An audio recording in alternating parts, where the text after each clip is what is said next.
the Evan Ginzburg Show at VillageConnectionRadio.com. Jim Savalio, engineer and owner at the helm. And joining us, noted New York-based wrestler Ace Andrews. How are you, Ace? I'm good, Evan. How are you, sir? I'm good. And this being your first time on the show, tell us a little about yourself, a little about your background. Ooh, me. Well, I am a professional independent wrestler in the New York area.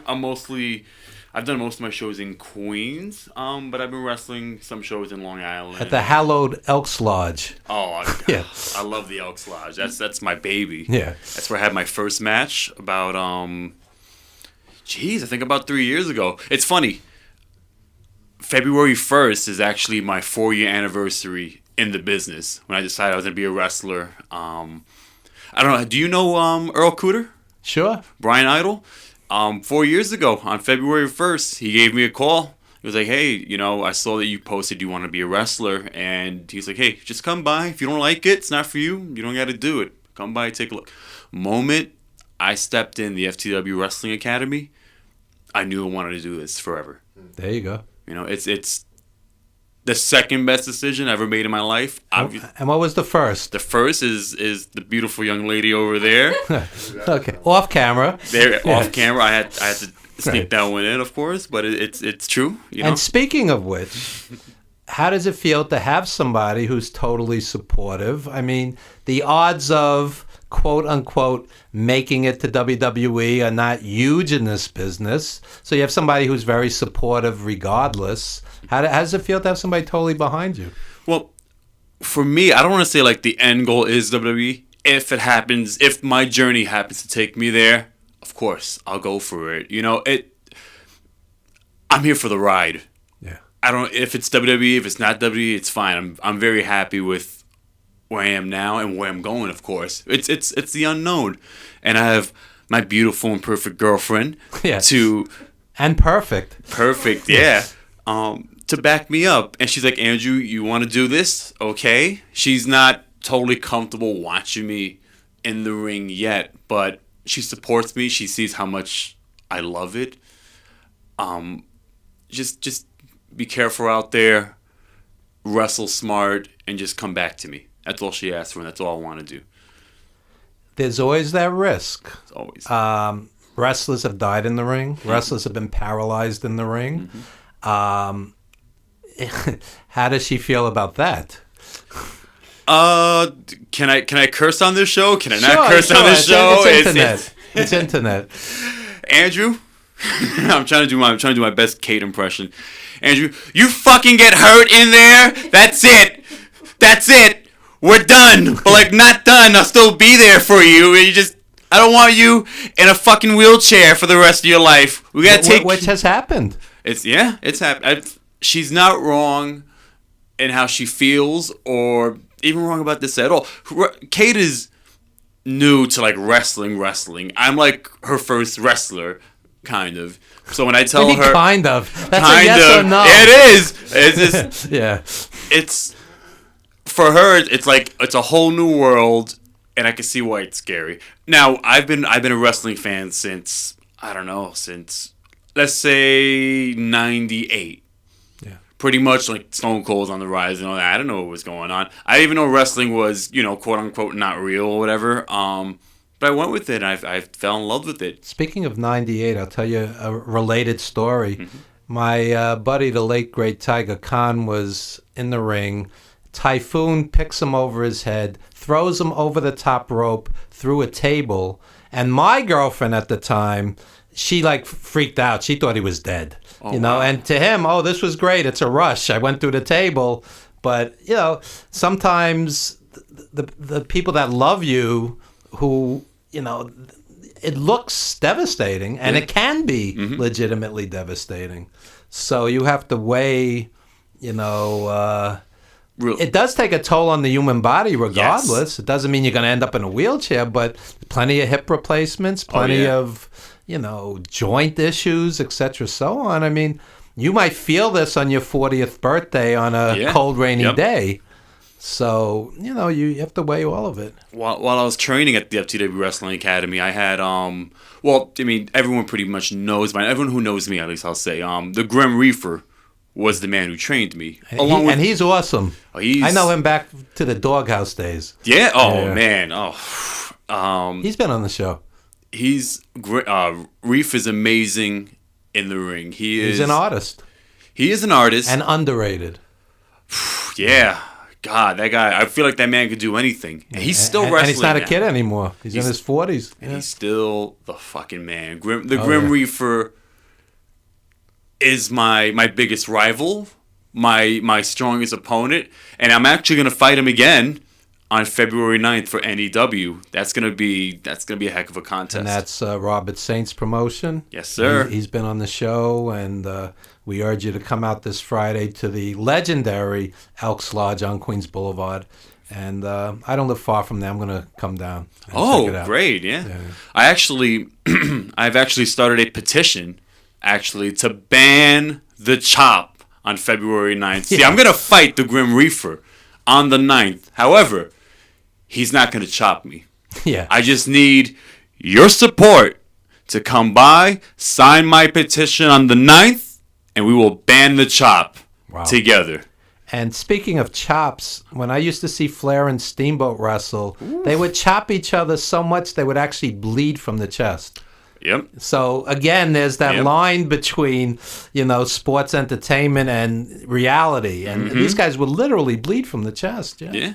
I've bled from the chest from chops, and only from the Grim Reaper. Yeah. I think those Doghouse guys don't hold back. Hey, Homicide, Grim Reaper. Yeah. I don't want them to. Actually, I prefer when I'm working out there. I like it a little stiff. Yeah. I don't know. I mean, it gets my adrenaline going. I'm like, yeah, let's go. We're in a fight. Yeah. And let's give the people what they want, what they paid for. So what would you say to an old school guy? I deal with a lot of the legends who said, Greg Valentine's the exception. He was very stiff like his father, Johnny Valentine. Right. But a lot of the old school guys were like, we prided ourselves on working light because the whole point was not to hurt each other. True. What do you say about those guys? That's the art in that. The art is to make it look as real as possible without actually hitting the guy. I'm just saying, from my personal preference, if I get punched in the face, so be it. I'm a tough guy. I'm not looking for a receipt. Let's just do our thing and we all go home. Yeah. But if an old legend says, hey, everything that you said pretty much, I'd be like, that's great. Just tell me what it is that you want me to do, and we'll get it done. When I'm working with someone that has way more experience than I do, I just keep my mouth shut. I just say, yes, sir. What else do you need from me? There you go. And that's it. There you go. And tell us about some of the wrestlers that influenced you, maybe as a kid or a teenager. Well, my guy, like a lot of kids back in the day, like around 98, 99 or whatever, Stone Cold was the man. Oh, yeah. And not only did he have a great gimmick, he was a great wrestler. He was. Oh, yeah. Yeah. And you know what? It's unfortunate because I started watching wrestling after he had his after the pile driver from Owen Hart. So he was starting to learn a different style of wrestling. Because, of course, after the injury, he couldn't really be doing much, I guess, technical. He did less technical wrestling, more brawling, but his character got over. So I didn't see Austin in his golden days live as a kid. But the one guy I do remember, actually, is Chris Jericho. Yeah, Jericho's great. Jericho is that hybrid, he worked England, he worked Mexico, he worked Japan, he worked the States, and he put it all together, and he's still great. He's pushing 50, and he's still great. And he's still evolving. That's the thing. He's along with the times. I mean, yes, the 90s were very different from the times that's now, whatever, but he's riding that wave. He has a new version of Chris Jericho. Yeah, I saw him at Wrestle Kingdom for New Japan. Yeah. Did you? Well, not live. Oh, I'm like, New what? Japan World. Yeah. I mean, I watched it live, but I wasn't in the seats. I know guys that go to Japan for Wrestle Kingdom and that whole week before that. These guys will burn through $10,000 in a week or two in Japan going to wrestling. Yeah. Those are some serious fans. My beautiful and perfect girlfriend Kate, I'm trying to explain wrestling to her, and I'm like, she doesn't understand. I'm not a New Japan guy, but I know that the Wrestle Kingdom show is a big show, so she knows 40,000 fans. Yeah, it's always on January 4th, so I think that's cool. That's, in my head now, that's Wrestle Kingdom Day. Now, I mean, judge me all you like, I haven't seen a Wrestle Kingdom live or whatever, but when I tell her, baby, look, I might have to stay up a little bit just so I could catch this one match at least, and she's like, why? Yeah. There's this big show in Japan. It's going. Okay. I think every time I've waited for the Jericho match, I've unfortunately fallen asleep. I have to watch it the next day or whatever. Kenny Omega against Tanahashi this year was tremendous. Oh, yeah. Not as good as Kenny Omega and Okada, but it was great. It was great. Okada's a different animal. He's not a different level, you know. But I prefer Okada over Omega, storytelling-wise, at least. But when it comes to athleticism, they're both up there, but gimmick-wise, it's all Omega. So their styles clash. It's a work of art. Oh, yeah. That's exactly it. Wrestling, when done right, is like anything else. It's an art. Yeah. You know, and you could say that about anything. Muhammad Ali was an artist. Yes. It wasn't just punching somebody in the face. No. If you have the right horror movie, like a Get Out, that's art. You could have absolute schlock, or you could have art. So wrestling, I try to explain to people. I always used to get, what's an intelligent fellow like you doing involved with wrestling? And I'm like, so you know what I did once? I showed them a video. This was an educator. I showed her a video of Dynamite Kid and Tiger Mask from the Garden, and she got it. She's, wow, this is really something, you know, really special. Like, they understood it. As opposed to, you know, a Raw, which 2.5 out of 3 hours is stupid. You know, I mean, insults your intelligence often. Yeah. So I get that. The other day, me and Kate sat down, and I was like, I want you to watch NXT with me, because NXT, that's my wrestling. And what if she said, I want to watch a rom-com tonight? Would you be as willing to accommodate? I have no comment on that situation. It's only fair. It has to work both ways. Yeah. We make compromises, all right? She'll want, like, hey, sit down and we watch Yes Dress. I'm like, all right, fine. Only if I bring my Nintendo Switch. Watch Juliet Naked with Ethan Hawke. That's an intelligent rom-com. Seriously, Ethan Hawke. You saw it? Yeah. Ethan Hawke is a tremendous actor. Yeah. You're pushing it, Kate. You're pushing That's your homework. Skip the Super Bowl and watch Juliet Naked with Ethan Hawke. So NXT is my wrestling. I don't feel insulted watching it. I think it's all genius to me, pretty much, NXT. NXT takeovers are so tremendous, and some of the WWE pay-per-views are so god-awful that it feels like it's two different companies. It's bizarre. It's bizarre. It's two different visions, and you could tell it is. Look, I respect everything Vince McMahon has done for the business. I don't. Oh, you don't? No. I think he turned a once great sport into a circus for the most part. Mm-hmm. But when I see a Brock Lesnar against Finn Balor, I go, this is art. Yeah. I mean, it's just like this schizophrenic. You go from something so silly, so juvenile that anybody over the age of 8 would say, you know, what is this? And then you have a great match. Mm-hmm. It's a weird, you know, mishmash. Can I ask you a question then? Because you've pretty much seen the evolution from the rest from or de-evolution, or the de-evolution. You know, where do you think it started to go downhill? Because at one point, Vince did have us.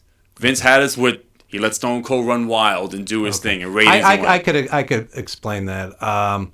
Mid 80s, when WrestleMania hit, you still had Sergeant Slaughter against the Iron Sheik. You had Snooker and Piper. And these were classic.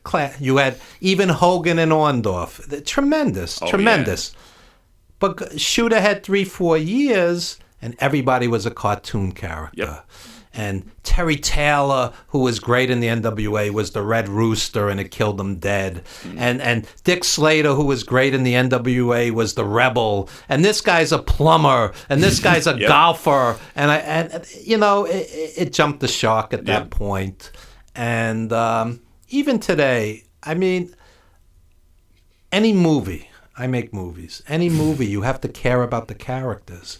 So if I'm watching a match and I don't care, then you've lost me. So Finn Balor and Lesnar works because it's David versus Goliath. It was great. You have somebody to root for, and it works. But when you have two cartoons, and I'm like, you know, both these guys, I could care less who wins, who loses. It's irrelevant. Then you've lost me. So I'm not one of these guys, there's been no good wrestling since the territories, No. which is the equivalent of the music guys. There's been no good music since the Beatles, which is ridiculous. That's not true. No. Of course not. But at the same time, when we went to the Garden in the 70s and 80s, we took this stuff seriously. Yeah. I mean, even Moolah, they hated Moolah. This wasn't a cartoon, They wanted her to lose the belt, and the belt meant something. Now, they go, the guy's a 15-time champion, a 12-time champion. The belt changes on a whim. Right. Back then, the belts meant something. Yep. So, there's good and bad. What I think is great today is it's a golden age of wrestling because of streaming. I could sit in my living room and watch New Japan. I could sit in my living room and watch Ring of Honor. I could sit in my living room and watch Progress from England. It's a buyer's market. You pick and choose. And the other thing is, you don't even have to sit at home. Watch YouTube. You can watch it. Endless. You can watch on your phone on the way to work. Exactly. You can watch it at work. Exactly. We had a WrestleMania party last year. WrestleMania is usually around the same time as my birthday. Unfortunately, I had to work at my shoot job, and I was like, I'm gonna be late to my own party, but WrestleMania was on. I was watching WrestleMania while I was at work, and guess what? I was watching it on the Uber on the way home, and when I got there, everyone yelled, "Hey, quiet! John Cena Undertaker's on. Let's watch this now." Wrestling, I think that's the reason why Cody was like, you know what? We have something here. If we are going to start a wrestling company, we take advantage of social media. We take advantage of streaming. And we have our connections. We already have a strong following. I am hoping against hope that they become a serious competitor to WWE. At the same time, when I watched All In, I'm like, this is a very good show. It's not a great show. It was $50 to $200 a ticket, which that doesn't thrill me when you outprice, some of the blue collar fans who can't afford that. Right. And they put themselves over, which is business as usual. Right, yeah. So I would like to see these guys succeed, have benefits, pensions, 401ks for the wrestlers. It's a big deal. And really revolutionize the business as opposed to, just be another, quality show, which there's no shortage of today. They said that they're going to have wins and losses matter. So that's big on me. I mean, yes, the 401k and the pension and the healthcare. Yes, that's great. That's the biggest thank you. Thank you, Cody. Thank you, Bucks. Thank you for all of that. They said wins and losses are going to matter. Okay. The one thing I don't like what they said was what are heels and what are faces? They don't matter. I disagree. I disagree also. There's a good guy, there's a bad guy. You have to care. You're going to root for someone, you're going to not root for someone or whatever. When I go do a show, if I'm told, hey, you got to work heel, yes. I gotta piss off the fans. I got to make sure that they love my opponent, the babyface. And vice versa, that's how it should be. We're going to take a very brief time out while I sedate Chris Michaels, who's making noise right outside the door. And we'll be right back with Ace Andrews. Cool.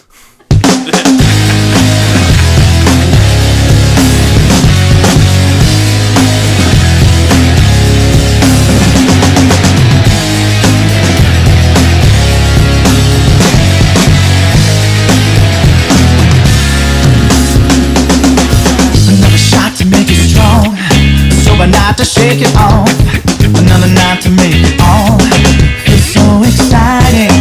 A hot kiss could start a fire, whatever it is can make you high. You know a mess when it's inside. It's so inviting. Over and over, I want you again. I want to be closer. Deny. Caught between the lines.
closer, closer.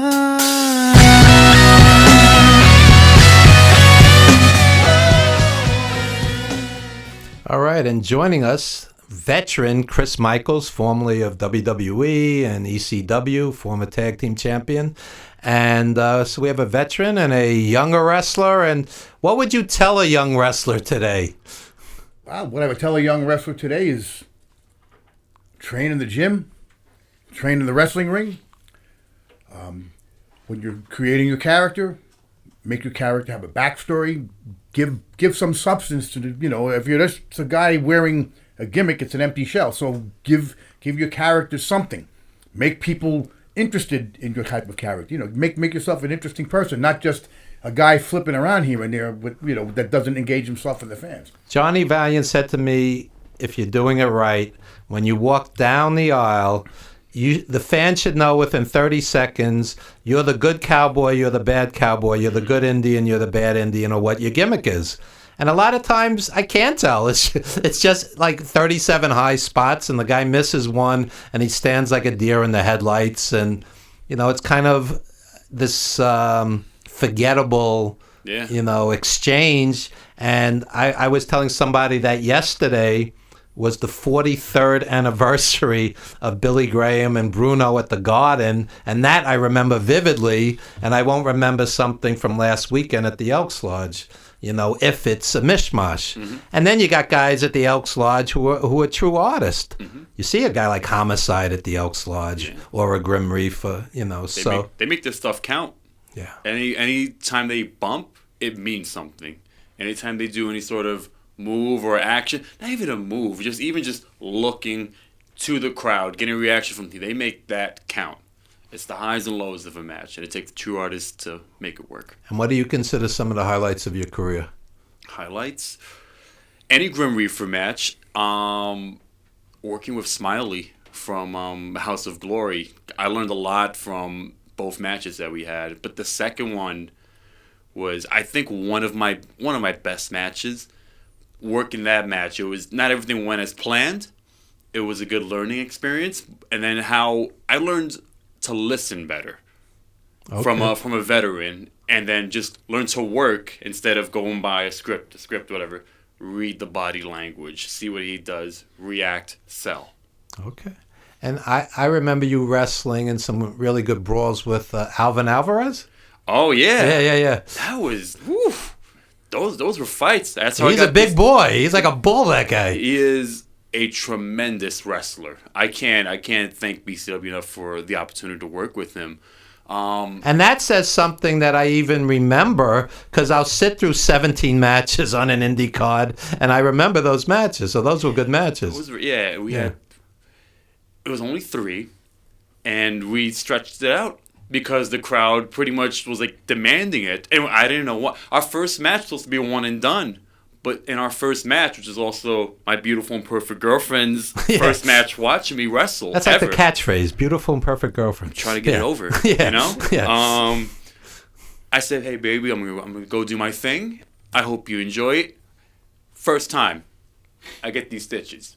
Wow. First time. I was there at the Elks Lodge, right? That one. Yeah. Oh my God! It was. We were both bleeding. He was bleeding out of his eyebrow. I was bleeding out of my chin, and it was the first time I ever got hurt. And you know what it was?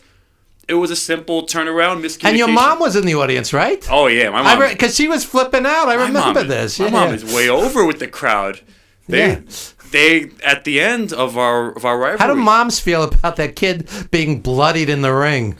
She was just. Well, my mom's has a lot of medical background, so she knew like, okay, this is what we got to do, or whatever. She was calm, a little more upset. She's like, Andrew, you should have known better, whatever. I made a simple mistake. Turned around. It was miscommunication on my end, and we turned that one match into a 6-month rivalry that ended in a last man standing match, and my mom was part of the finish because she got over during that rivalry. It's funny that you mentioned her because she was the one I remember, for the finish. She protected the son, and I took advantage, and I got Alvin down for a 10 count. It was remarkable, actually. Wow. Chris, what was the worst injury you ever got in the ring? When my ACL blew out. Wow. Oh, no. Right towards the end. And it was nothing spectacular to sit there, oh yeah, I was doing this tremendous move. I was doing a street fight match with Bodyguard for Hire. And toward the end, got a table in there, set it up in the corner. I pounded him in the corner, getting ready to set him into the table. And then he would do the reversal, and then I would fly into the table and out of the ring. That went great. That was probably the best jump, because they say white men can't jump. That day, I went up. And that was the best jump of my life. And as I went up, I heard my ACL snap. And I was like, oh, boy. Wow. Hit the table, flipped out, hit the ground. And I was like, okay. I didn't know what it was at the point. I just figured, oh, well, let me shake it off. I don't know if I had Reckless Ron Barrier was my referee or if it was Billy Caputo. I can't remember. But I was trying to shake it off on the floor. Ref comes out. I'm like, look. I said, give me a second. Have him keep on coming to break the count, and I'll swipe. And so let it. I was shaking it off. Finally, I'm like, all right, it's not going to get any better. We're toward the end of the match. I slid in. He goes, all right. He goes, my knees out, and let me pin you. I said, nope. Put me through the table. Wow. We'll take the finish to where we're supposed to. You finished the match. Wow. Finished it because that's how I was trained. I was trained the old school way is that, you work through it. I mean, unless it's something where, your leg completely breaks off, then you can't do anything. You're stuck. If your leg falls off, the match is pretty much over. If it falls off, that's like a Monty Python. Yeah, pretty much. Yeah. But that was it. And the next day, my knee swelled up. It was just like this. Wow. And I was like, all right, well, that's not cool. So I think I was laying in bed. I was actually talking to Bodyguard for Hire's wife. She was asking me how I was feeling. And I was rolling in the bed, and my leg went the other way. And I had to throw my leg back over. Like, oh, that was the most painful thing. I was like, okay, that's it. Oh, man. My knee had to get drained 8 times. Wow. And then I had my surgery. So you don't like the word fake when it comes to pro wrestling? Usually the word fake is being uttered by a fat, undateable wrestling fanboy that's blogging in his mother's basement at 3 o'clock in the morning. And the only time he ever has interaction with a female, it requires a credit card verification. And we're gonna talk about Bill Maher's comments about fanboys in just a few with Robin Channing. But anyway. So where would you like to see yourself 5 years from now? And if you ever have a job interview, you can answer that also. Oh, man. But, 5 years from now? Like I said, I'm all about the journey, the ride. So it really could be anywhere. Maybe it's WWE. Maybe it's AEW. Maybe it's Ring of Honor. Maybe it's New Japan. Or maybe it's another classic match with the Grim Reaper in the Elks Lodge. That I don't have the answer to. What I better be in 5 years is this girl married to me. Yeah. At least maybe 1 or 2 or 5 kids. I don't know. We'll work on it. A big, gorgeous ring. But all right, I'm going to throw this out there, and I'm going to start all kinds of trouble. Uh-oh. What if one person wants 1 kid and the other wants 5? What's the compromise? I believe whoever wears the pants says how many kids. So in this case, it'd be Kate. Okay, but it's Kate's call. Okay, so marriage. I'm married 8 years, going on 9. Marriage is about compromise, and it's basically it with any relationship. I say this all the time. Any friendship, even co-workers, family members, whatever the case may be, it should be 50-50. It's when it becomes 80-20, you have a problem, and there's always somebody who loves more, somebody who loves less, somebody who gives more, somebody who gives less. Every relationship should be 50-50. And many times the problems with relationships are not cheating, it's money. It's money. Money becomes a problem. One's a spender, one's a saver. So really, people have to have the same values and goals and where they want to be in life, because that's where the trouble comes in. I love my wife to death, but she could run up some credit cards, boy. But she's the sweetest person in the world, but that's where the conflicts come in. I told Kate's parents that, eventually I'm gonna marry her or whatever, but no matter what it is that I do, wrestling or now, whatever, Kate's my priority. So that's good. I think that's healthy. And Chris will tell you, and I tell people, have a plan B. What if you get hurt in the ring? What if, it just runs its course. Right. And it will at some point. Whether you're 35, 40, 45, 50, at some point it's going to run its course. Yeah. Have a plan B. And a lot of guys don't. Save money. Save as much money as you can. I'm in my 30s. I'm 30 now. I'm just. You shouldn't say that. Vince wants them young. Yeah. All right. Well, sorry, Vince. It's the truth. I'm 30. You know. There are a few exceptions, but generally. Yeah. I gotta save money. Just like I tell Kate, you want all this stuff? Sure, no problem. Okay. Like. Your new Uncle Evan is going to tell you put 15 or 20% into a Roth IRA. Whatever you make, 15 or 20%, you'll be good. Good advice. That is good advice. Thank you, sir. Yeah, Kate will tell you. Kate's in the beer business. Put some of that beer money into a Roth IRA. Yeah. She's a beer distributor. All right, That's right. that's what she does. She's not a bartender or anything. Leave my girlfriend alone. Okay. We should. We're looking for beer sponsorships at Village Connection, Kate. Oh. So seriously. Anyway, and we're going to talk about our new sponsors in just a few. But why don't you guys plug whatever you want to plug? I know you both have shows coming up, matches coming up. I have to take my phone out because I didn't have anything on paper. All right, so and let it's Ace do only it first then. It's only okay, on well, he gets photos. organized. Plug Okay. your upcoming matches. So upcoming stuff, like I said, on February 9th, this Saturday coming up, me versus the Grim Reaper. This is the 6th match in our epic rivalry. It's a great rivalry. And that's NEW Wrestling. NEW Wrestling. right. Yep. And Robert Saint and the guys came down a few weeks ago to the show. Good guys, and they're always welcome back. They had a great first show. I wasn't even scheduled to be on it. I just showed up. Hey, my name is Ace Andrews. I'm looking for an opportunity. He says, I don't have anything for you, but just stay for the show. Ended up using me. He says, you know what? That's great. I like your stuff. And he's a nice guy. Oh, he's he's not super one of nice. these. Some promoters, I wouldn't spit on him if they were on fire. I like this guy. He's a good guy. Yeah. So he was like, yeah, just once you come, we'll take care of you in February, and it'll be you and Reef. Yeah, of course, no problem. So that's this Saturday. Then I have March 2nd, BWF. Me and Big Cuzzo, we're BX Strong. We're from the Bronx. We're proving to everyone that the best comes from the Bronx. As of last night, we are now 1-0.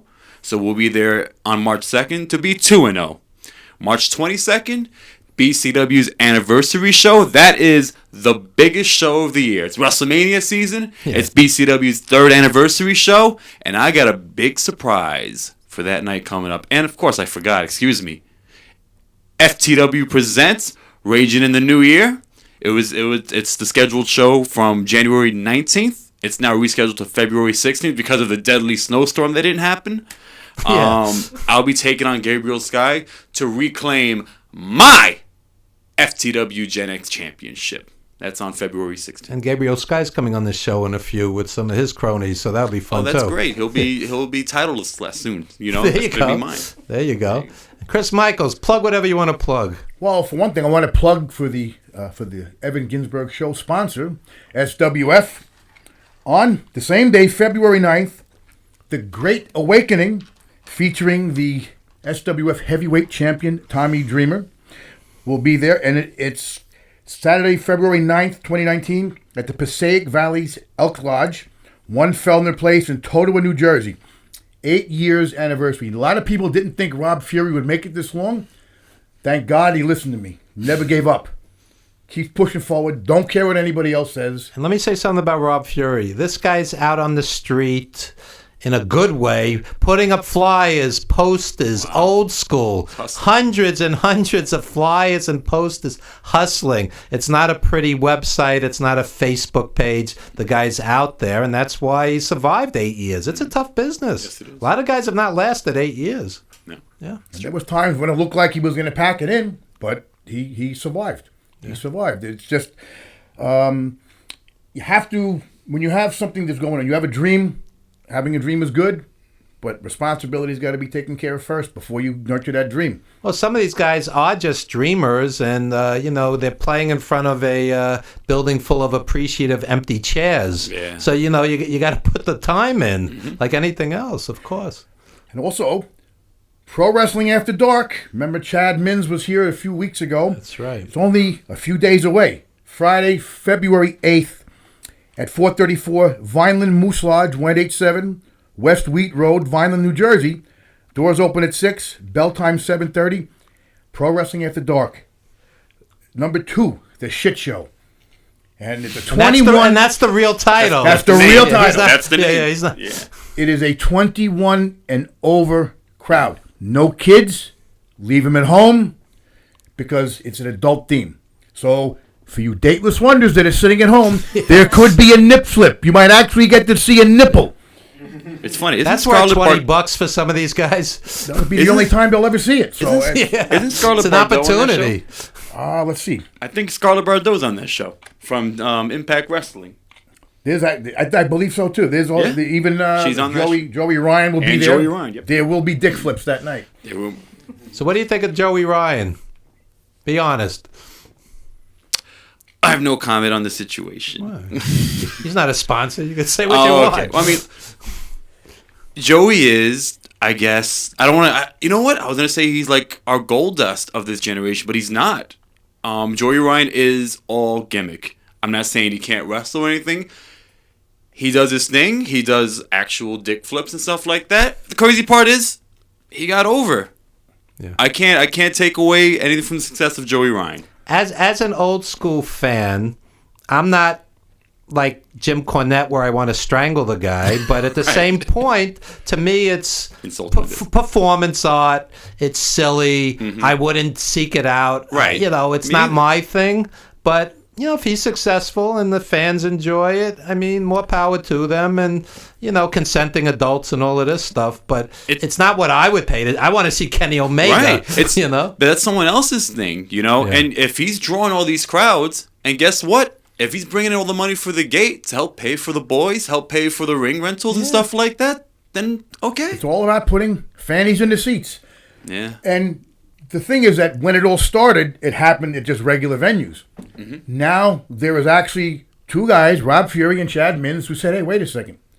This adult themed wrestling might catch on. Why don't we just go ahead and just make something completely dedicated to a 21 and over crowd for the adults?" What about the other extreme? If they did like a G or PG rated show, and like old school, like a family show. I mean, any promotion. Well, that's part of that trifecta. You have SWF that does the family-based, family-oriented there you go. wrestling. There you go. You have the standalone wrestling, which is more of a lucha-style wrestling, and then the Pro Wrestling After Dark. So everybody that likes a little bit of family stuff has it, and everyone that likes the lucha style has their thing, and everyone that wants an adult theme to get a little bit raunchy, they have their thing. So it's like a virtual buffet of choice for wrestling. So now there's actually a place for this niche wrestling for what's going on, and they have their place. I mean, if the fans didn't respond to it, it was a different story. But I think a lot of times the wrestlers adapt themselves to what the fans want. And I say, that's good, but I don't always give the fans what they want. Sometimes it's good to leave them wanting more. What I don't like sometimes is the cheap heat. It's like, I'm old school. I mean, I grew up on Lenny Bruce, Richard Pryor, George Carlin. Cursing doesn't bother me, but if you need to curse as a wrestler, maybe your gimmick isn't over enough. Right, And, yeah. to me, it just kind of cheapens the whole thing. What do you think, Chris?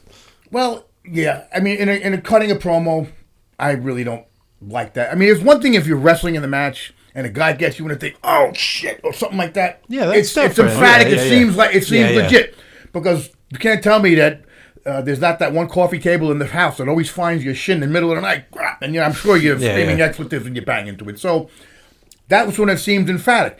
But just cursing for the sake of cursing doesn't make sense. It has to be emphatic. It has to, for a reason.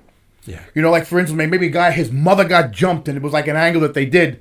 That I can understand the guy getting emphatic and wanting to curse a guy. I mean, even with radio, we're internet radio, and I can curse, but I choose not to. Right. But the one time I do, it's like a 10 megaton bomb. It's like Evan's really pissed. Oof. Evan's really serious about this. You have to be emphatic. There's got to be a reason for it. When a comedian has 87 curses, it's just another word. It doesn't mean anything. Yeah. You make your curses count. Exactly. So it's like going into a match and everybody just starts showing color. For what reason? What led up to this? Well, the fans want blood. Okay, but why? Yeah. What generated all this? You're just That's doing how that I for the feel sake when of I doing see that? a steel cage match on WWE. It's like, why? Like, what led up to this? Oh, yeah. Just to pop a rating. Yeah.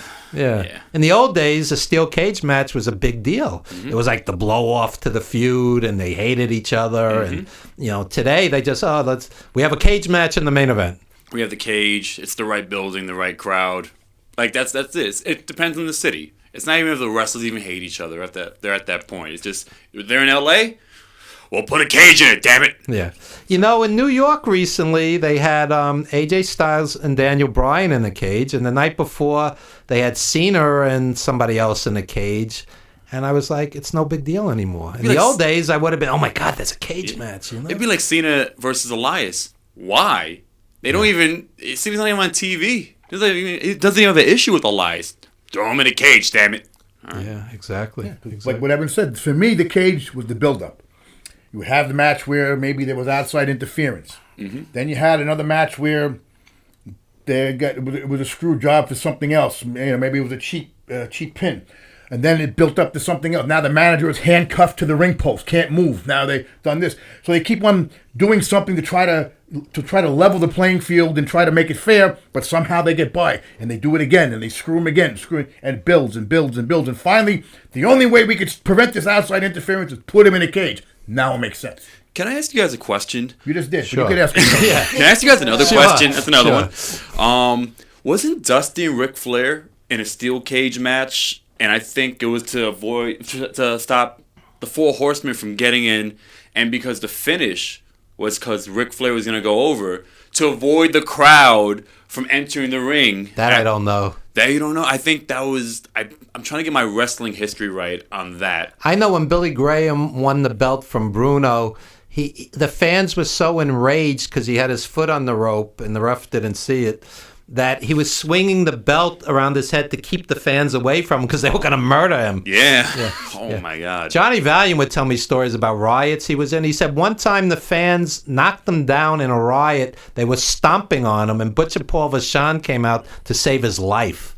Back then people believed. Yeah, I know. That's what we're missing now. Unfortunately, the business is exposed or whatever. When I tell stories to Kate about this, I'm like, people really loved Hulk Hogan. People hated Roddy Piper. Piper was stabbed. Yeah. Mulligan was stabbed. Moolah was stabbed. By fans. Blassie had acid thrown in his face. I mean, these old school fans were insane. I mean, they believed, boy. Yeah. Valentine tells me stories. He'd go out to his car. The tires were slashed. Billy Graham says the same thing. Yeah, I mean. What did you tell your insurance company? Well, I went over. So. Yeah. I mean, it's no joke. But it also was a testament to what the guys did. How many cauliflower ears do you see on the boys anymore? There's only a few. Brock Lesnar, maybe. Yeah. Kurt Angle. Lesnar probably more from UFC. Yeah. But that shows you the difference where the guys, it was tough, burly men.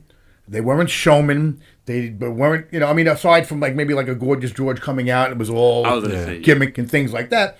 But these guys were not just tough guys in the ring. They were tough guys out of the ring. Oh, yeah. Mm-hmm. Yeah, a guy like Sweet Hansen, Don Fargo. And the other thing that I find interesting is when I was a kid, you'd have a Dusty Rhodes, a Ray Stevens, Adrian Adonis, and they'd have a beer belly. What is it? Why does everybody have to have a six-pack of abs? What is this about? This is Vince's vision of what a wrestler should look like. Some of these guys were rough guys. Yeah. I mean, Dick Murdoch. Mm-hmm. Who was better than Dick Murdoch? The guy had a big beer belly and he kicked ass. You know, I mean, you don't have to look like a model. I don't get it. That's his thing, though. I mean, all right, fine. And then it's bad when you see the model wrestlers go out there and they can't work. They can't even bump Finn correctly. Balor looks great and he could work, but that's not always the case. Yeah, and what was his issue? Oh, because he's a little shorter than the guys. Apparently, that's his issue. Come on. He's a star, though. He's amazing. Yeah. Balor's matches are they're really good. Guy's great. Let me do a few plugs. We have Monty and the Pharaoh show Thursdays 8:05 here at Village Connection, and anything could happen on that show. Lanny Poffo doing poetry, Greg Valentine regaling you with stories, Marty Jannetty punching the host in the face. Anything could happen on Monty and the Pharaoh. Monty and the Thursdays. Pharaoh is like watching hockey. You want to watch Monty and the Pharaoh because you never know, a fight might break out. That's it, and it did. And it did. Yeah, Thursdays 8:05 at Village Connection, and that's a pure wrestling show as opposed to mine, which is really an art show with pro wrestling. And in a few minutes, we're going to talk wrestling, arts, and everything in between with Robin Channing, mentalist, magician. I want to really plug heavily Kings of the Ring podcast. This is really special. It's a fictional retelling of the 80s wrestling scene in and out of the ring, written and produced like a cable TV drama. It's like in the 30s and 40s when people would sit in front of a radio and you had scripted dialogue. That's what this is. It's really interesting. That sounds interesting. Yeah, and you could check that out at facebook.com/Kings OTR 1984, but we're going to run a little promo for it also so you could hear more about Kings of the Ring podcast. And yours truly will be with Greg the Hammer Valentine and Coco Beware at WrestleCon, so come say hello. And you can get advanced tickets at rivalrychampionshipwrestling.com. That's rivalrychampionshipwrestling.com. 350 Days, the movie is coming, starring Bret Hart, superstar Billy Graham, Valentine, Tito, etc., so on. And we're going to announce all the specifics in about a month. But meanwhile, you can check out facebook.com/350 Days, the movie. Check out my Ivan Koloff piece for ProWrestlingStories.com. And I write regularly for that very fine website, which leans more towards history. And check out the interview I just did yesterday with Bruce Hart and Bob Johnson on Heartbeat Radio. That's blogtalkradio.com/heartbeatradio. And right now, folks, if you choose to, I'm going to give away tickets to ICW's February 15th show, Party and Bullshit, headlined by Nick Gage versus Scott Steiner. Yep. So anybody that wants to, drop your name and contact information on the site, on the page, or even after it's archived and you hear the broadcast, the first 6 people that contact us will get pairs of tickets absolutely free to ICW's February 15th show, and that's at Ultimate Fitness in Queens, 26-50 BQE West, Woodside, New York. Ultimate Fitness in Queens. Scott Steiner versus Nick Gage. That should be quite a brawl. And I did a show, I did an autograph signing with Scott Steiner years ago. The guy is so massive. He's 3 people, It's like, huge. it's like not even like human size, but a nice guy though. So that'll about wrap up this segment, and in just a few, we'll be back with Robin Channing added to the conversation, and later we're going to have mentalism and magic with Robin Channing and his mutant powers. So Jim, if you could maybe run that commercial, that would be awesome. We'll be right back, folks.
All right, we're back with the Evan Ginzburg Show, joined by show regular Robin Channing, who's a magician and mentalist.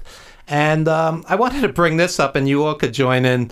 How'd you feel about Bill Maher's recent comments about fandom, particularly comic book fans, Peter Pan syndrome, not growing up? It was pretty negative. Yeah. What was your take on that, guys? I did my best not to react on an emotional level. Yeah. All right. That alone took a lot of effort. Yeah. On the one hand, I tried to look at this from as much of an objective point of view as I possibly could. On the one hand, it stinks of ignorance, mm-hmm. and on the other hand, because we're in the presence of pro wrestlers, mm-hmm. people in the business, that would be the equivalent of heel commentary. I wouldn't be surprised if Bill Maher said that just to get some heat pointed in his direction. Okay, now let me play devil's advocate. As we speak, I'm reading a collection of Joe Simon and Jack Kirby. I love comics. Yeah. Uh-huh. At the same time, comic book movies, a lot of them, it's the same 20 minutes, the last 20 minutes. They're flying through the air, they're punching each other, buildings are breaking. It's not Citizen Kane, it's not Gone with the Wind. It's, it has its limitations. Mm-hmm. And I think when somebody's 40 years old living at home and they're absolutely obsessed with this, I think there is some valid points that Bill Maher made. Mm-hmm. There is some degree of Peter Pan syndrome. Mm-hmm. But to besmirch the entire art form, right. Mouse won the Pulitzer. Okay, there's great art that Will Eisner basically chronicled the entire history of New York, going back 100 years to when immigrants came to this great city, mm-hmm. and the problems, the tragedies that befell upon them. Will Eisner was a genius, so it can be high art. I just think some of the movies are not. I don't think we need X-Men 17. Correct. Yeah. So what's your take on that? Well, my take is that it's funny you should mention Citizen Kane. I mean, I loved that movie. That was one of the first movies that I went out of my way to see on my own, independently, just for the sake of not just knowing what Citizen Kane was about, because I heard it mentioned in some of my classes back in grade school. It's considered the greatest American film of all time, maybe the greatest film of all time. Yeah, I mean, it was magnificent the way it was made, the way it was crafted, and so forth. I mean, I don't think any movie could, even to this day, with all the modern effects that we have and storytelling, I don't think any movie to this day could reach that particular level that Citizen Kane made. But I digress. Yeah. Funny you should mention that, because the comic book based movies that are so popular right now, it's like a monstrous industry right now. Mm-hmm. They don't need to be Citizen Kane. They're their own category now. Okay, that's fair enough. But at the same time, I just came from South Korea. My wife's Korean. And I watched 8 movies on the plane, going back and forth, because it's 14 and a half hours each way. And the one that really stuck with me was a movie called Puzzle, which is a small indie film where this housewife is not satisfied and she finds herself. And it's this little indie film, and it's beautiful, and it stuck with me. Also on the plane, I saw Venom, which to me was like a cartoon. I didn't care who lived, who died. And 10 minutes after it was over, I forgot about it. So, and again, it was like stuff breaking, stuff exploding. It was overkill. The CGI was overkill. Any movie, you have to care. You have to care. Yes. Yeah. And I didn't care. Well, I'm playing devil's advocate. I liked Venom a lot. I cared because part of it was because I knew the character's history, from the comics. But did they capture it? Well, they captured an essence of the character as far as I'm concerned.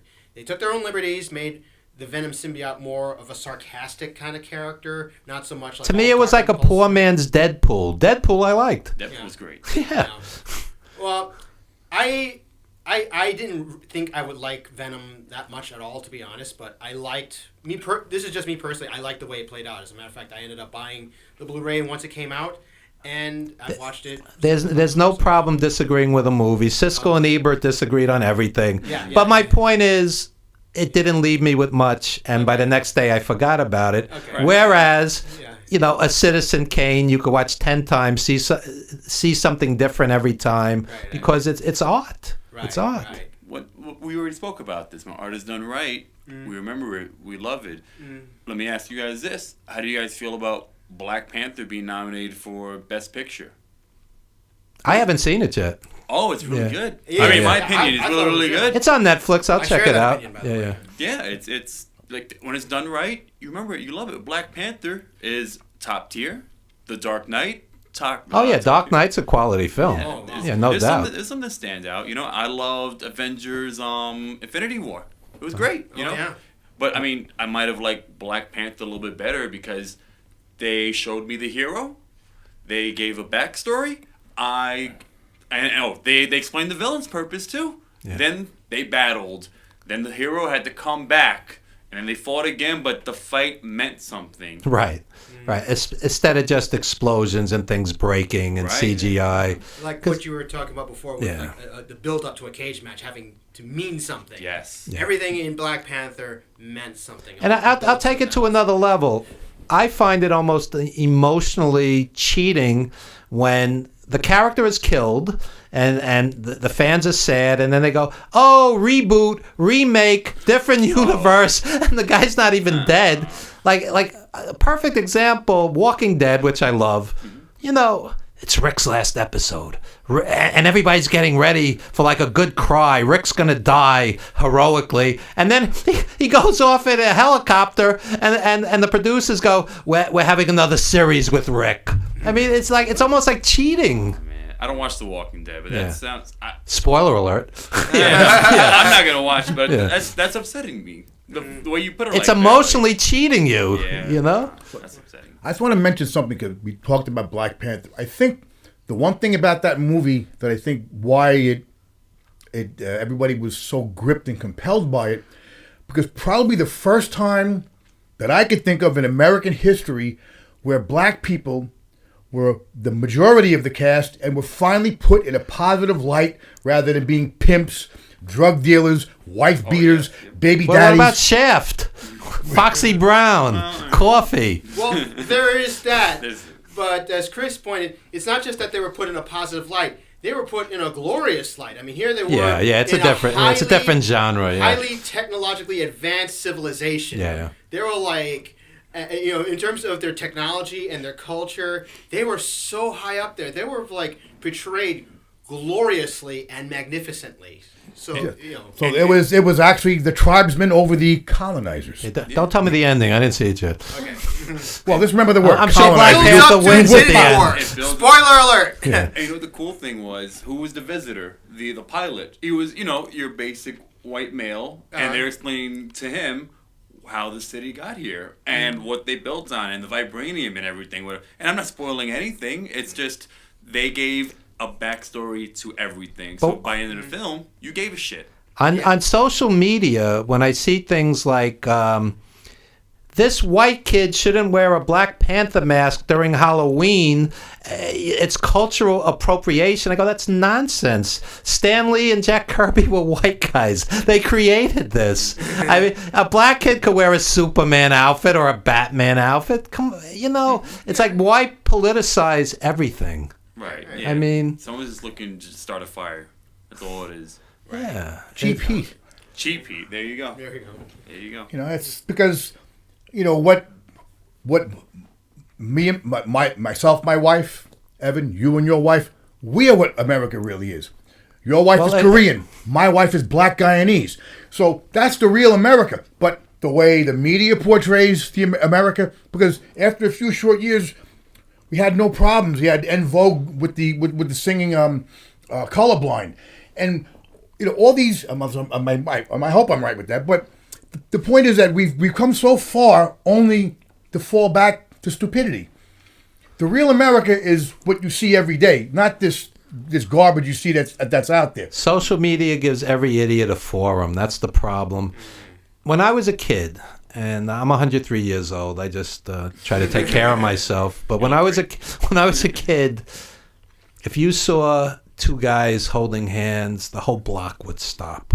If you saw an interracial couple holding hands, the whole block would stop and stare. We've come a long way in 50, 60 years. We really have. But if you go on social media, there's so much, back and forth, Republican versus Democrat, black versus white versus black. The anti-Semitism is off the charts in America today. It's a shame. It really is a shame because we have made great strides. When Obama was elected president and Jesse Jackson was on camera crying, that was a very emotional moment. You never thought you'd see that. They shot down Malcolm. They shot down Martin Luther King. They shot down all these guys, and Bobby Kennedy. Anybody that tried to make real change in America, they shot them down. What about the three guys that Medgar Evers? Medgar Evers. They shot him on his front lawn. It's terrible. Yeah.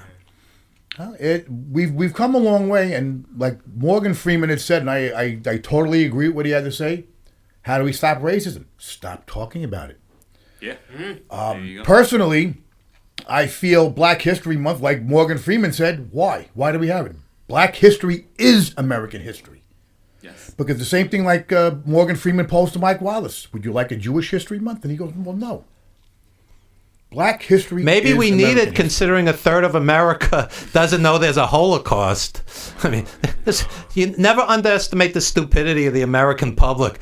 I think you need more education, all kinds of history. Do you know a quarter of high school graduates think that America declared its independence from France? These are graduates. What? That's right.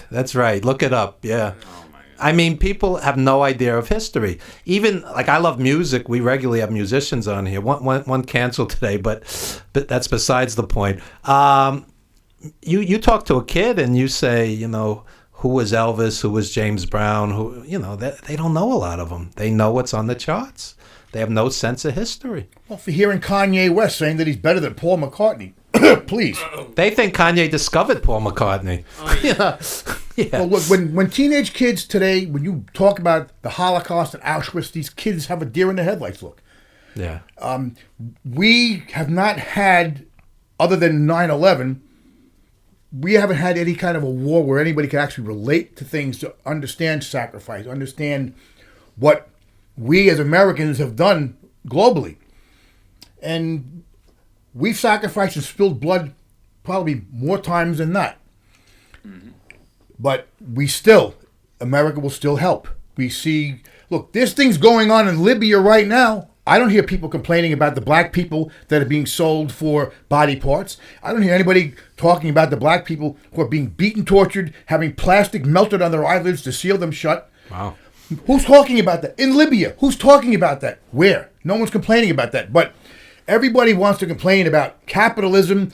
Okay, well then if you want to protest capitalism, don't use your iPhone, don't use Facebook, don't use anything. Go stand outside with a cardboard sign because capitalism is not going to be part of it. Don't use capitalism to protest capitalism because it doesn't make sense. Your point is useless.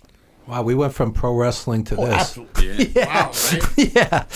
Anyway, anything you want to plug, Robin? Yeah, I'm available, of course, for private parties and so forth, right, Chris, and so forth. And also, as far as public performances, my usual stomping ground, LOL Comedy Club in the heart of Times Square, New York. I'll be there this Friday and Saturday, especially, of next week, actually, the 8th and the 9th.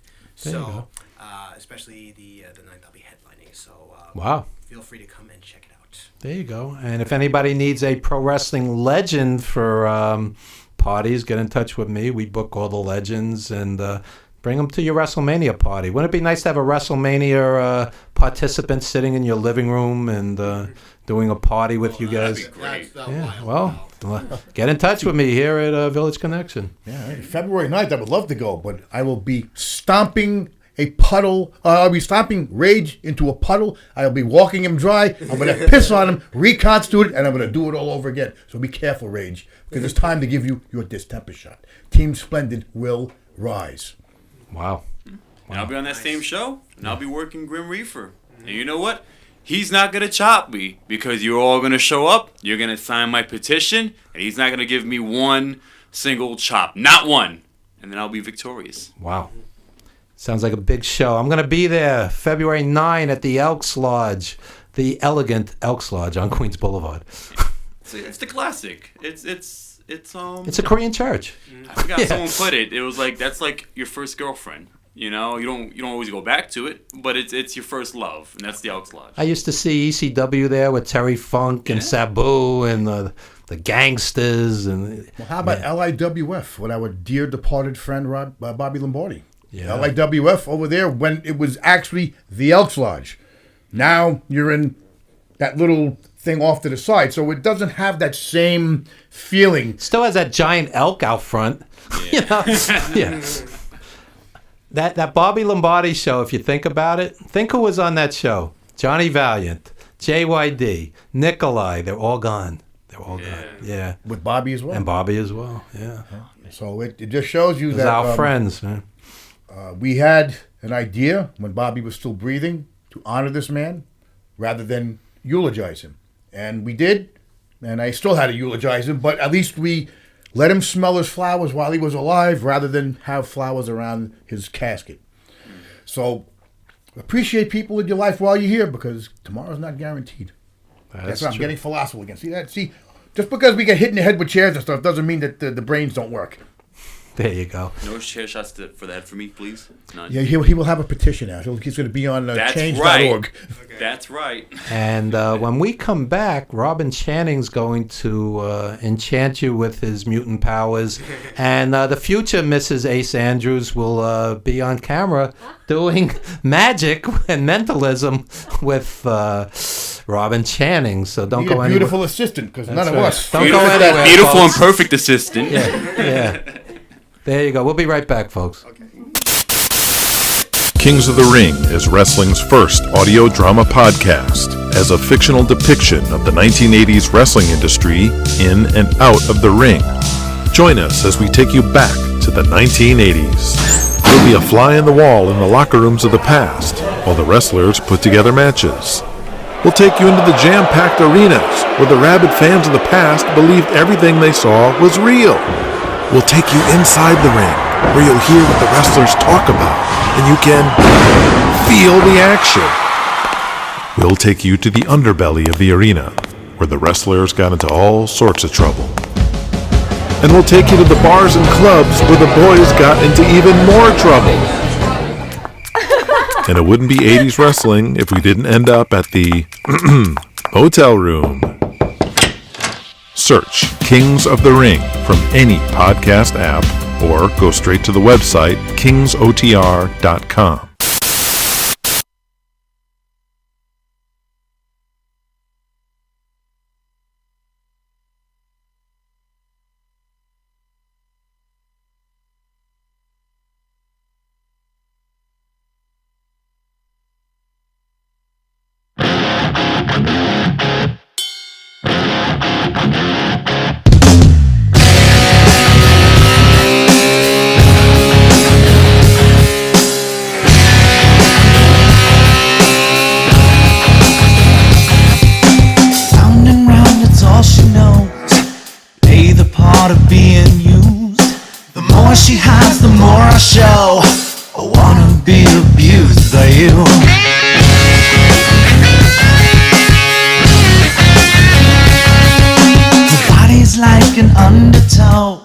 You're drowning everything in me. The way she moves, the way she knows everything I need. This night, she shines like diamonds.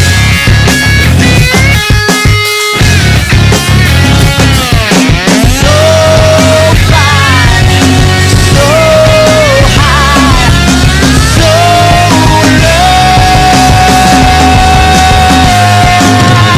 I fall down.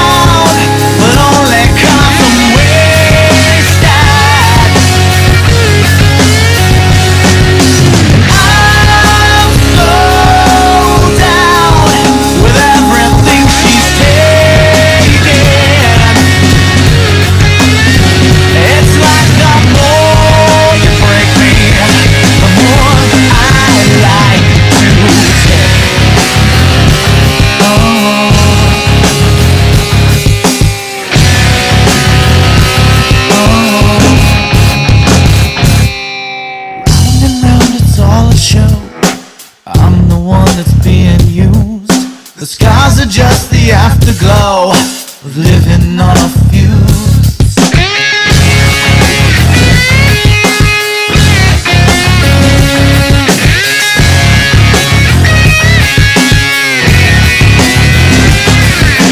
This night, she shines like diamonds.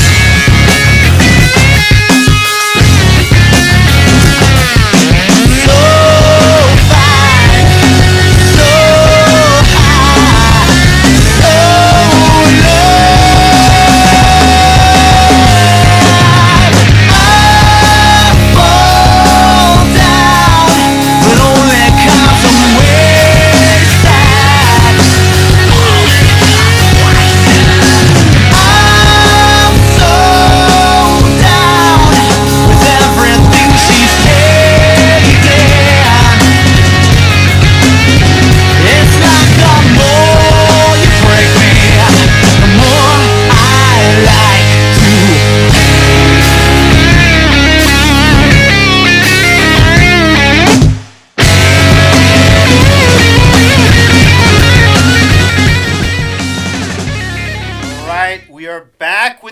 Ginzburg show. Okay, this camera over here. All right. Yeah, we got so many cameras going on. All right. All right. Yeah, it'd be like The Rock with his first match, like, you know. But anyway, okay, we're back with the Evan Ginzburg show. Robin Shannon here, magician and mentalist, and we're going to do some stuff. Oh, by the way, let me just especially to some of the people who haven't seen my work, let me explain what it is that I do. You see, people don't even know exactly what it is that I do, you know, in terms of a definition. So here's how it breaks down. There's the world of illusion, deception, and sleight of hand. Then there's the world of the truly impossible, the unexplained phenomenon, and the mysteries beyond human understanding. There's a little gray area between them, and that's where I operate. Okay? You see elements of Doctor Strange and Tony Stark and all that, right? Yeah. Man, I'm a big Marvel fan, so I figured, you know what, that makes for a good opening line. Okay, so you know what? Let me try something here. Let's see. Evan, could you call on one of these people? By the way, for the home audience, just make sure nothing has been prearranged. I just met these two lovely people, this couple here. All right. Chris, we go back like a little bit. Okay. All right. And Evan, of course, and Jim. But that aside, nothing has been prearranged. So, Evan, could you just select one of these fine people at random? You want me to say it? Yeah, say it. Ace Andrews. Ace Andrews. What's up? Hey, Ace. Hey. That's like one of my favorite playing cards.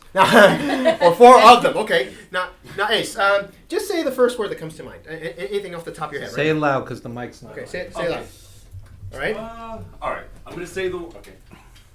Any word that comes to mind? Wait. You said word just now, right? Yeah. Okay, that was like more or less off the top of your head, okay? Now, bear in mind, we just met. I don't know anything about you. You don't know anything about me. What month were you born? April. April. So that's the 4th month? Yes. Okay. What part of April? April 1st.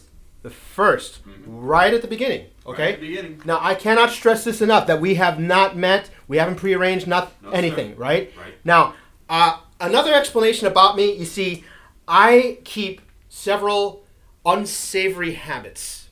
Not those kind, home audience. Mine out of the gutter. All right. I say that because one of my habits is, it predates texting while driving. It's writing while driving.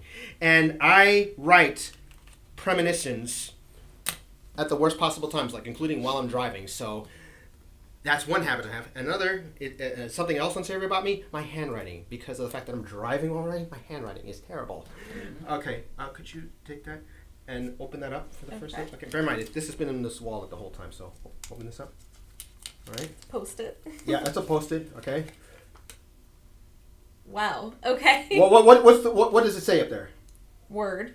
You said the word word, and I did. Yeah, and what is and those are what, 4-1. 4-1.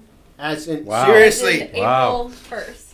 I wrote it down. I wasn't exactly sure what all of that would mean, but Cherry's been popped, my friend. All right. What's just that?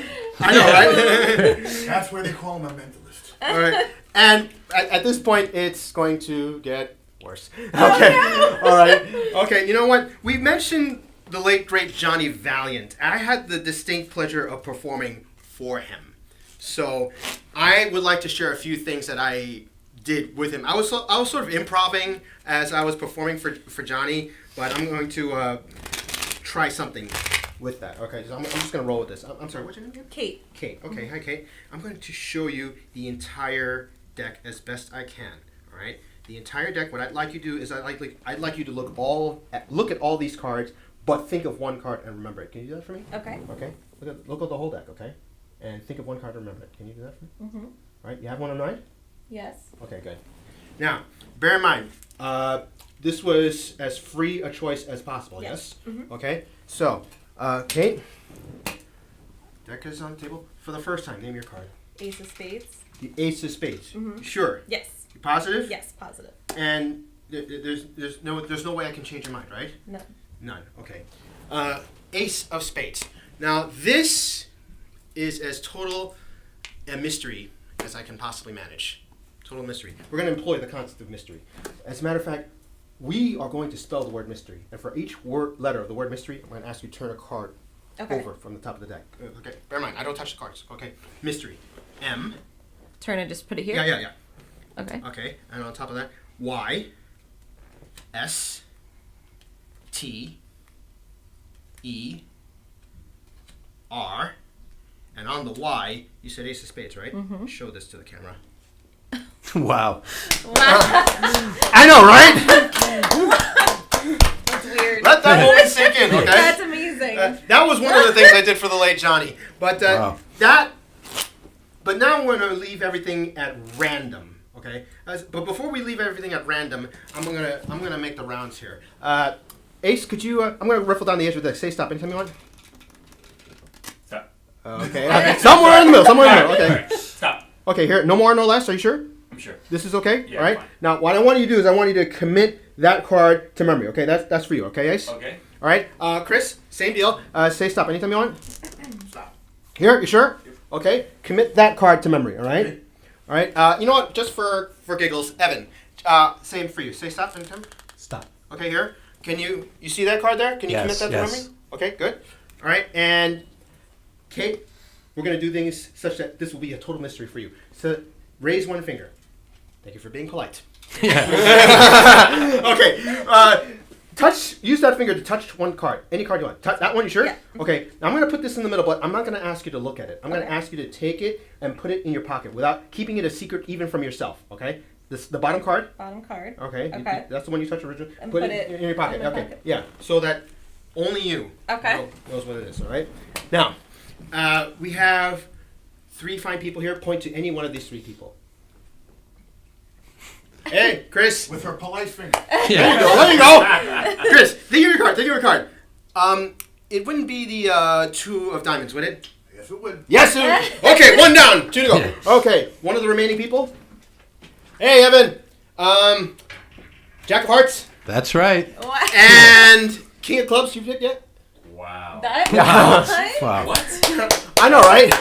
Now, you see this antique-looking book? It's called a Denison birthday book. I don't want to touch it. Could you take that? This one. Yeah. Take it. Okay. And give it to Ace.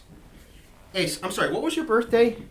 April 1st. Now, take a look in that book. That is called a birthday book. It dates back to the 1800s. I got it off eBay at a cheap price. You flip through it. You'll notice that for each of the 365 entries, I have written the name of a playing card. All right. So yes, and I'm sure you can see where this is going. What I want you to do is to look up your birthday. What was it? April 1st? Uh-huh. Okay, April 1st. All right. Go through that. I know this is where things get really weird. This is one of my latest pieces. Well, what does it say on April 1st? The card or the thing? The card. The card? 6 of clubs. The 6 of clubs. All right. Now look, I'm hands off here. I'm not touching anything. That says 6 of clubs. Remember, this is build up. We were talking about build up before. Remember, I asked Kate to pick a card at random. She put it in her pocket. She doesn't even know what it is. You can see where this is building up to. Mm-hmm. No. Wouldn't it? I know. No. This will be even bigger than a steel cage match, right? Yeah. If the card that she happened to pick at random just so happened to be the card that's written on your birthday, 6 of clubs, go nuts. Oh, take out that card. Is it? God, Is I'm it? so Is it? Is it? nervous right now. Oh my! Oh! Oh! Hell! Whoa! Whoa! It can happen. That's insane. It happened. I know, right? You know what? Before we got time for one more. Sure. All right. You know what? Talk about famous people. One of the famous people I had the pleasure. Abdullah the Butcher. Yeah. One of the famous people I had the pleasure of performing for. I mentioned him already. The late great Johnny Valiant. All right. And another famous person that I have the immense pleasure of having performed for was the legendary Gary Newman. And what I'm about to do now is I'm about to show you the piece that I showed him. All right. By the way, you can see my performance performing for Gary Newman on YouTube. Okay. I say okay. Now, by the way, so you know, I get hired to perform at people's homes for private parties. But based on what I have here, I don't want you to think that I go through people's homes too carefully.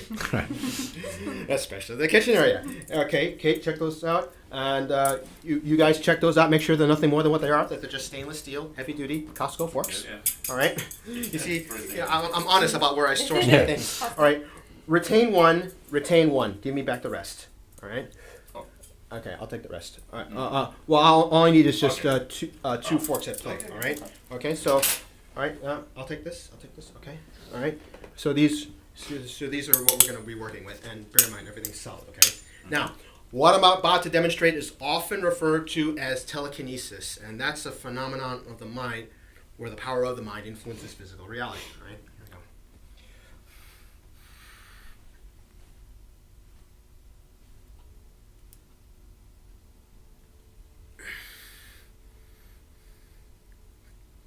we go. Wow. Everybody see that? Yeah? Mm-hmm. Okay. All right. Trust me when I say that things are about to get weird. All right. Okay. See. I'm just. See that? Okay. Mm-hmm. I'm surprised myself. Wow.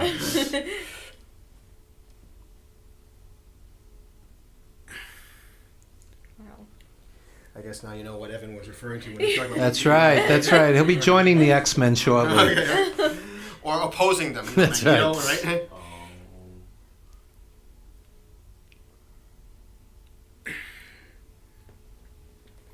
Wow.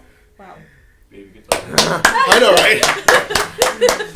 Now, you know, it's at this point where people ask if I can make this straight again, and I say, sure. What do you think? I'm some sort of magician? I should be able to make this straight by magic? I mean, really, right? I mean, I'm no pro wrestler, but, you know. But at this point, I'm going to try something much more focused. Here we go. You see that? Yeah. Okay, no, watch. See that? Time's up. I know. Wow. My jokes. Okay. Actually, you know what? Here, let me just try something more spread out. You see how this is getting more and more forked up? Yes. All right, you know what? Here, let me just try something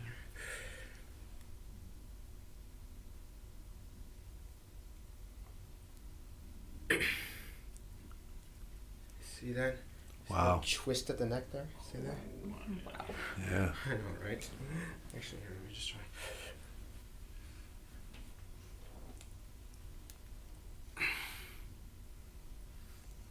See Wow. that? It's like art. It's What like a was sculpture. Yeah. Once a fork That's right. is now a souvenir. That's right. Keep them out of your kitchen, Robin Channing. There you go. Yeah, right? And we'll be back in just a few with the wrap up. Give him a big hand, Robin Woo! Channing. Yes, thank you. What? Wow. That works? Wow.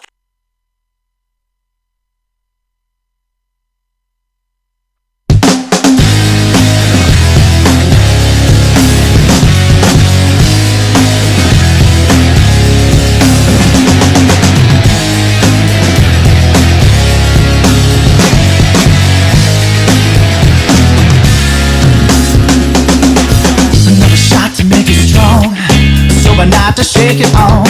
Another night to make it all feel so exciting. A hot kiss could start a fire. Whatever it is can make you high. You know a mess when it's inside. It's so inviting. Over and over, I watch you walk. Yeah.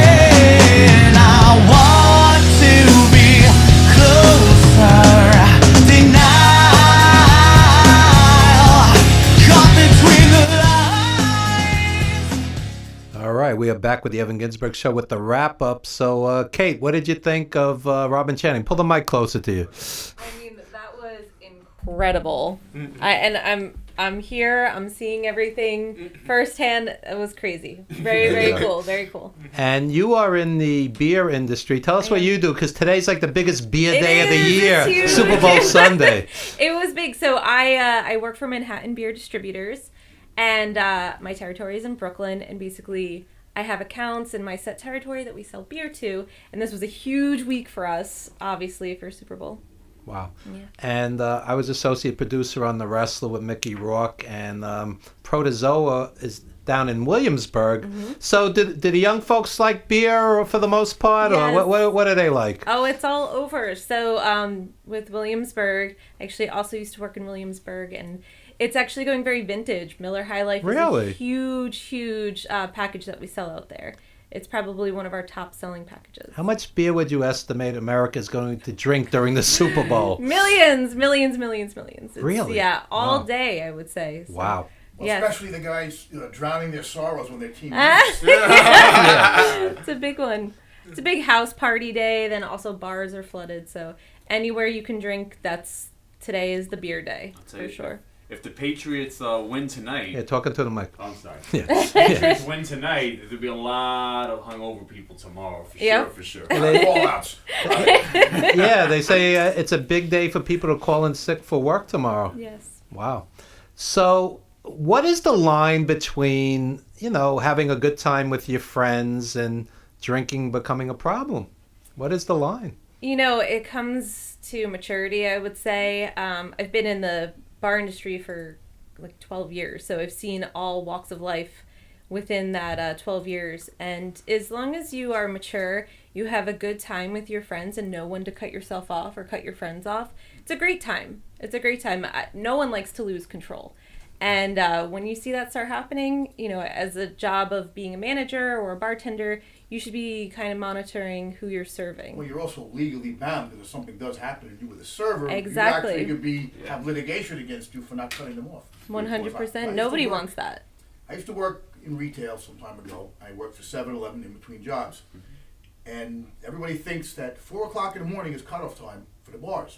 But if you're actually in a store, it's an hour sooner. And they don't know that. And they will come out of the bar, come into the place, and like, we want to get beers. Nope, can't get it. On a Saturday night going into Sunday, that's it. 3 o'clock in the stores is cutoff. Cut off, You gotta yeah. actually be in the bar. Mm-hmm. It's the New York State law. I actually looked it up and I posted it right on the door. So this way when they came, said sorry. Mm-hmm. But most of the time when they're coming in from the bar, they're already inebriated. They say, no, I'm liable.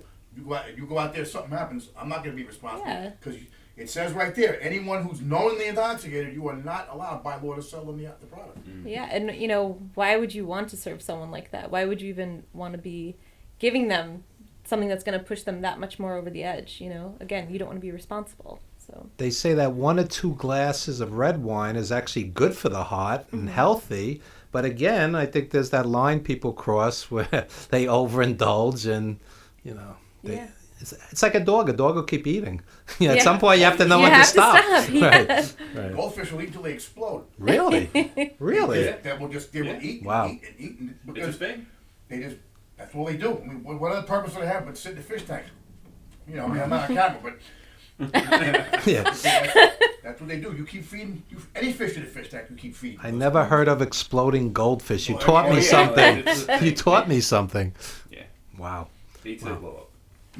So, Kate, plug anything you want to plug since you were a good assistant to Robin Channing. Great. Well, obviously, I support Ace Andrews, so his show's What? coming up. He's a true hard wrestler, so he's in it. He's got the passion for it, and he's definitely very fun to watch. He's very graceful. So, obviously, his shows. And yeah, Manhattan Beer. Hopefully my bosses are listening. There you Manhattan go. Beer Distributors. We're a great company. There you That's go. right out of the Bronx over there. Yes, Yeah, mhm. there was a project right next to the beer distributors, that big place for the aggregate cement company. I was Yep. part of that, doing the welding for the underground pipes. Cool area. Really cool area. Hmm. Any last plugs, guys? Anything different you didn't mention? Yeah. I would just say, Talking to the mic. I'm sorry. Just, I would say if you want to find me on social media, my Instagram is Ace Andrews Inc. That's Ace Andrews Inc. on Instagram. That's where I plug all my shows, all my opponents, my promos, and everything. On Facebook, You're one of 7 indie promoters that actually promote themselves.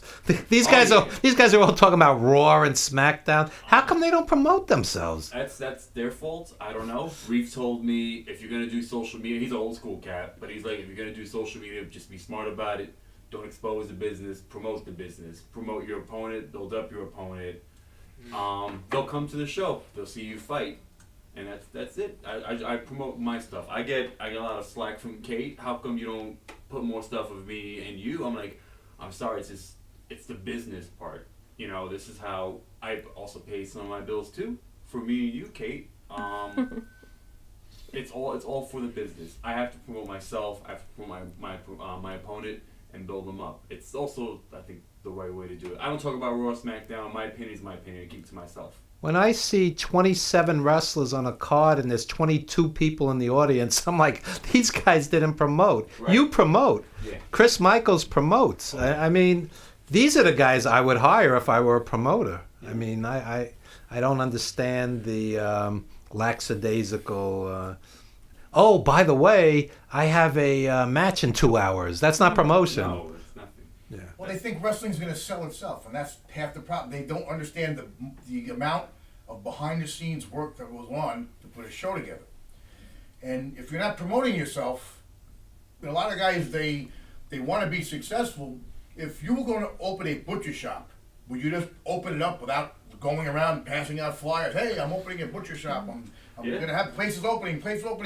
If you don't let people know what you're doing, you know who's going to come. If you're an unknown guy. Besides the fact that on any given Friday or Saturday, there could be a half dozen shows in the same geographic area. So you have to publicize and make it sound important and make it sound worthwhile. You know. I have that problem. I call it a problem because I haven't found that balance in it yet. How can I promote all of my shows equally? Because they're all important to me. Yeah. Me and Reef, that's important on the 9th. Me and Gabe, that's important on the 16th. You live in the Bronx now? I live in Queens now with my beautiful and perfect girlfriend, but I came from the Bronx. Oh, I see. Yeah. I mean, I can't begin to tell you how many indie wrestlers I've invited on this show, and they're like, oh, it's too far, it's too early. If there were a ring in here, they'd be here. Yeah. You know, you made the effort. You made the effort. Tell them you have a hot dog and a handshake ready for them. They might show up. No, really. Promotion is part of the business. You know. Yeah. Well, if you don't promote yourself, you're a mark for yourself. You have to. Yes, exactly. You have, like you said, you have to build the other guy up. If you don't create some kind of an interest, people are going to say, well, you know, they're having a Kardashians marathon. I think I'll just sit home and watch this train wreck rather than come to your show. You have to. Guys that refuse to sell tickets when they're just coming up in the business, that's how you pay your dues. Yes. No one knows your name. And any of these guys, when I go to a place where it only has 27 people, I said, I see that your name can't draw flies, even if you threw shit on the walls. It shows me that you're not promoting. Because if your name was that relevant, there would be people here. Mm-hmm. That's right. You just can't count on the main event to draw people. Exactly. The undercard builds up to the main event. Sure. You know, a perfect example of some guy who does pay his dues and promotes heavy, Brother Greatness. Oh, yeah. Yes. Everything he's done my show twice, yeah. He's phenomenal to watch. But, you know, he has great work, but he still has to promote because that's part of the business. It's selling the show. Tell your buddies to come down. We're here every Sunday. We always have a good time. No, seriously. This is fun. And you know what? It's not too far away. It's not. It's not. Kate was like, I'll drive you. That's great. Thank you, Kate.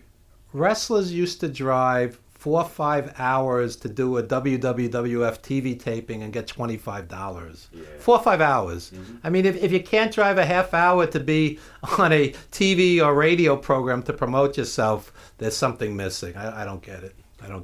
I did it for, yes, I'm here for promoting myself. I just wanted to have a good conversation, too. On top of that, talk wrestling and learn from someone like Mr. Michaels or you or Robin.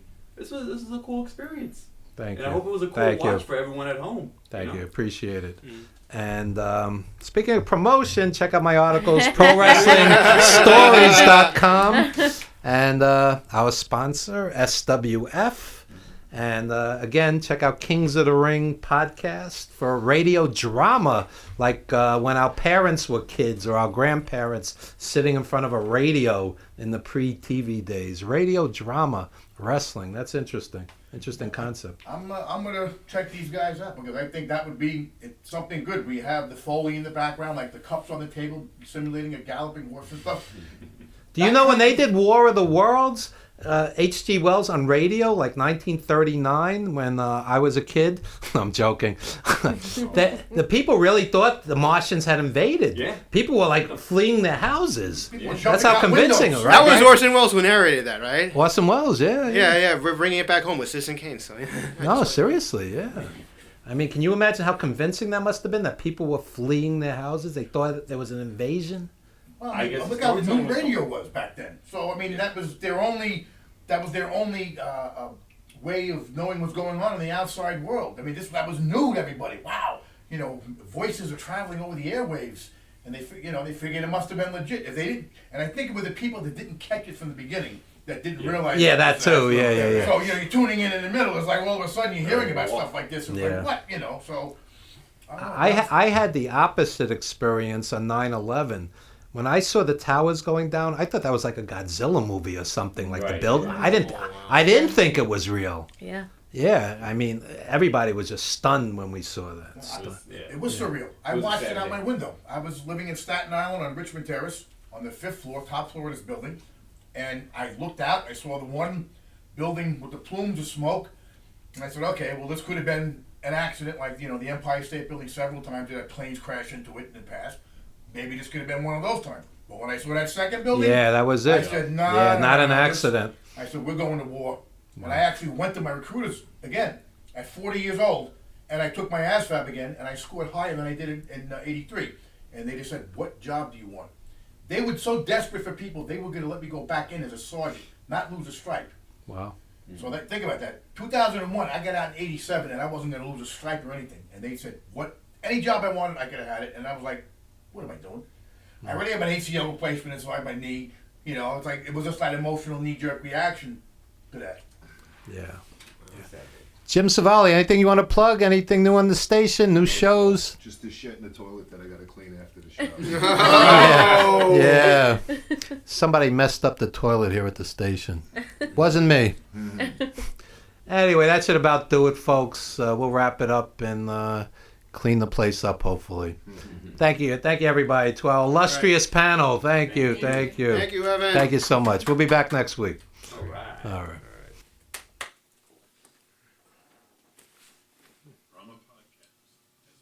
I think it was probably the dog guy, because No, it was. the dog shit on the mat, and then he had to go clean the mat.